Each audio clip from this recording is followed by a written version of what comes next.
Damas y caballeros, bienvenidos al canal. Todas las semanas tengo la oportunidad de leer o escuchar comentarios acerca del debate entre liberales y conservadores. Desde mi perspectiva, este debate suele estar mal planteado y se cae en varios errores conceptuales que deberíamos resolver urgentemente. Por esta razón, haré una síntesis sobre la historia del debate político actual, analizando cómo llegamos a los términos liberal, conservador, progresista y cómo estos se relacionan entre sí. Espero que les guste.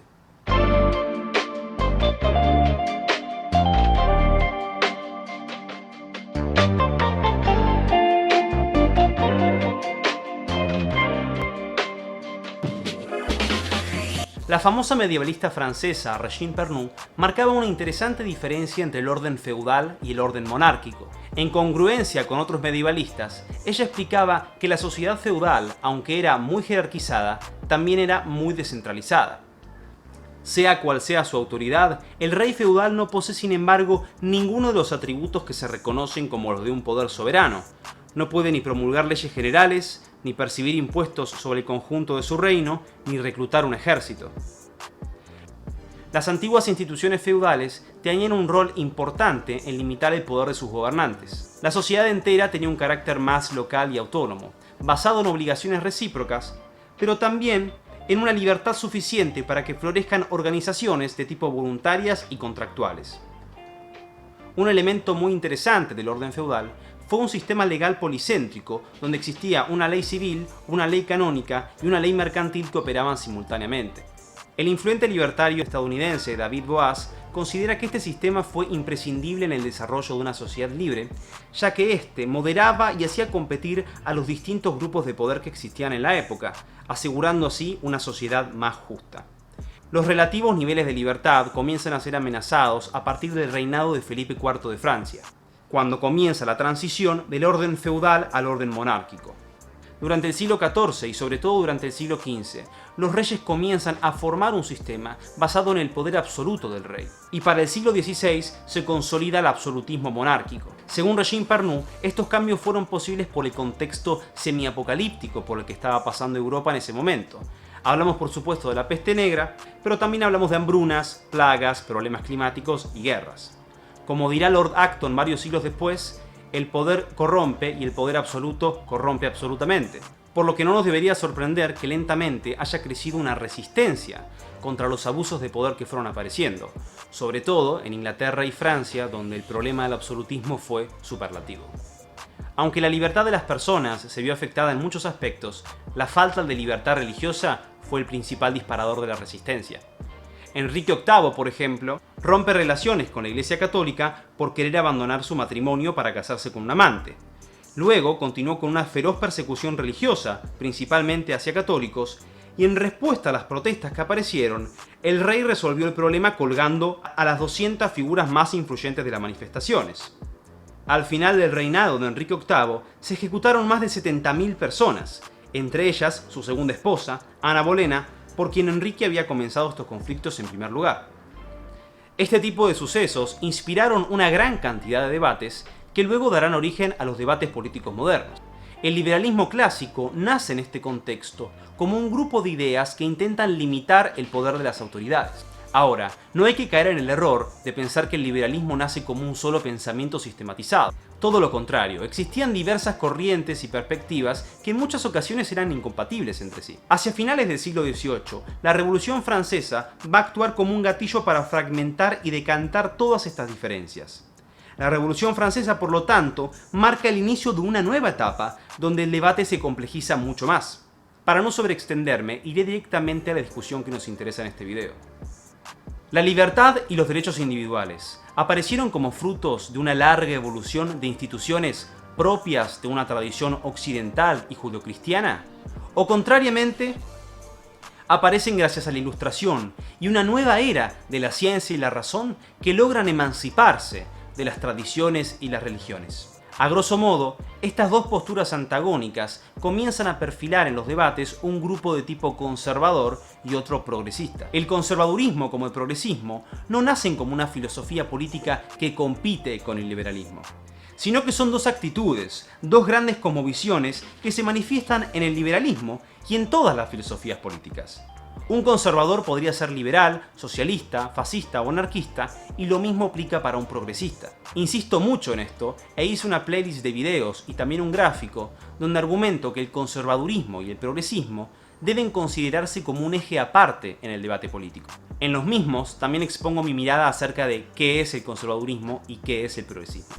Por el contexto histórico de cada país, los términos conservador y progresista tienen connotaciones diferentes. En la angloesfera o el mundo inglés, el origen del debate entre conservadores y progresistas puede arrastrarse a la discusión entre Edmund Burke y Thomas Paine. En el año 1790, Edmund Burke, considerado por muchos como el padre del conservadurismo, escribe una feroz crítica hacia la Revolución Francesa, ni bien esta comienza, generando una gran controversia y una grieta entre sus pares. Burke, aunque no niega la existencia de la ley natural, considera que la libertad y la ley no son frutos de complejos y abstractos razonamientos metafísicos, sino de una larga evolución de las instituciones. Instituciones que por supuesto debían seguir mejorando, pero que jamás debían ser eliminadas de raíz bajo la idea de construir una nueva sociedad desde cero, como pretendían hacer algunos de los arquitectos de la Revolución en Francia. Entre todos los críticos de Burke, el más famoso fue Thomas Paine, quien atacó con gran retórica muchas inconsistencias que él veía en su pensamiento desde una visión más racionalista, escéptica e igualitarista. Sobre todo, su defensa a las instituciones monárquicas y la aristocracia. Ambos fueron liberales brillantes y tenían excelentes argumentos. Cabe destacar que en el mundo anglosajón, los términos conservador y progresista no se alejaron de los principios rectores del liberalismo. El contraste entre conservadores y progresistas se hace más grande desde la obra de Jeremy Bentham y John Stuart Mill. El utilitarismo, acompañado de una postura muy crítica hacia la religión y las tradiciones, colisiona con los fundamentos liberales basados en la ley natural y los valores cristianos. De este choque se formó la división que Estados Unidos sigue teniendo entre liberals y conservatives. El primero haciendo referencia al socioliberalismo de Mill, también conocido como liberalismo social, liberalismo progresista o liberalismo moderno. La connotación del conservadurismo y el progresismo en el resto de Europa es diferente porque el liberalismo se presenta de manera diferente.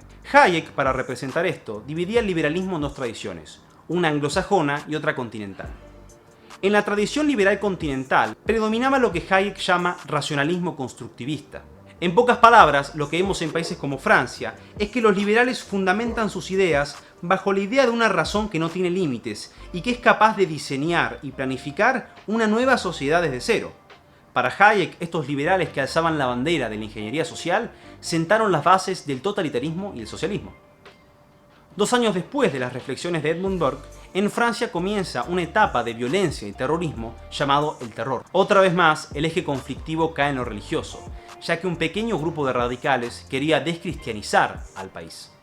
Se condenó a muerte a los sacerdotes que no prestaron un juramento de fidelidad al régimen, se expropiaron las posesiones de la iglesia, se removieron y destruyeron cientos de estatuas, cruces y campanas, se llegó a cambiar el calendario para sacarle su connotación cristiana e incluso se instauró una nueva religión oficial, el culto a la razón, que tenía sus propias celebraciones y rituales. Si bien con mucha sangre de por medio la situación se normaliza, el espíritu de la Revolución Francesa será implantado en los países vecinos por Napoleón. En España e Italia, esto causará una gran cantidad de conflictos civiles y una gran parte de la sociedad tendrá una postura ultradefensiva ante estas ideas. No nos debería sorprender que entonces en el mundo hispánico, y en general en los países católicos, el progresismo y el liberalismo se ven como una mala palabra y el conservadurismo lo asociamos con una postura antiliberal, nacionalista y ultracatólica. El totalitarismo que surgió de ese racionalismo constructivista lamentablemente opacó a los verdaderos liberales franceses que de hecho han sido los más representativos del siglo. Además de Benjamin Constant, Alexis de Tocqueville o Frédéric Bastiat, hay que hacer una mención especial a Henri Lacordaire y Charles de Montalbert. El historiador Ralph Raico remarca que ellos no solo formularon muchas críticas al estatismo que podríamos considerar modernas, sino que marcaron el inicio de todo un grupo de liberales que se enfrentaron tanto al jacobinismo como al absolutismo monárquico, fundamentando la libertad y los derechos individuales desde una corriente y un naturalista tomista. Esto fue muy significativo porque si bien muchos teólogos de la segunda escolástica tuvieron un impacto decisivo en la conformación de los principios liberales, los liberales eran comúnmente anticatólicos como John Locke o antirreligiosos como Thomas Paine. Aunque la oportunidad estuvo, esta corriente no logró trascender, y todavía vemos que en los círculos conservadores del mundo hispánico todavía hay un fuerte rechazo hacia el liberalismo, aunque en muchas ocasiones llegan a las mismas conclusiones. A aquellos interesados en esta corriente les recomiendo que pasen por el Acton Institute. La filosofía política, al ramificarse en cientos de debates que cubren todas las áreas de conocimiento, hacen que sea imposible que exista un consenso. Además, si habría un consenso, veríamos de todas maneras que cada persona le da una prioridad o un énfasis distinto a cada idea. Como a grandes rasgos, un liberal es alguien que considera que la propiedad privada es legítima y que el Estado debe tener funciones muy reducidas, lo más práctico sería que todos nos comprometamos a pertenecer en un mismo espacio que milite por los principios que todos compartimos. Obviamente, esto no quita que haya una continua discusión sobre las diferentes corrientes y perspectivas que hay del tema. Esto es importantísimo y muy necesario. Pero también hay que ser realista y tener en cuenta que la mayoría de las personas está buscando respuestas para nuestros problemas cotidianos, por lo que priorizar el debate en los fundamentos y generalidades de nuestras ideas resulta doblemente práctico. Las constantes purgas y excomuniones entre liberales y conservadores en muchas ocasiones revela que hay gente que piensa que estas ideas tienen líderes, dogmas, libros sagrados y autores infalibles, generando un comportamiento cultista que es profundamente antiintelectual y contraproducente. Lo que conocemos tradicionalmente como la derecha está moribunda hace décadas. El desafío que nos toca a nosotros es dar vuelta a esta situación. Un agradecimiento a Martín, Julio, Andrés, Henry, Santiago, Enrique, Carlos, Jordi, Antonio, Ignacio y Camilo, que son parte de la comunidad de Patreon y colaboran con el canal. Si quieres sumarte, el link está en la descripción. Deja tus opiniones, ideas y propuestas en los comentarios. No te olvides de darle me gusta al video si te gustó. Muchísimas gracias por verlo y los veo en el próximo.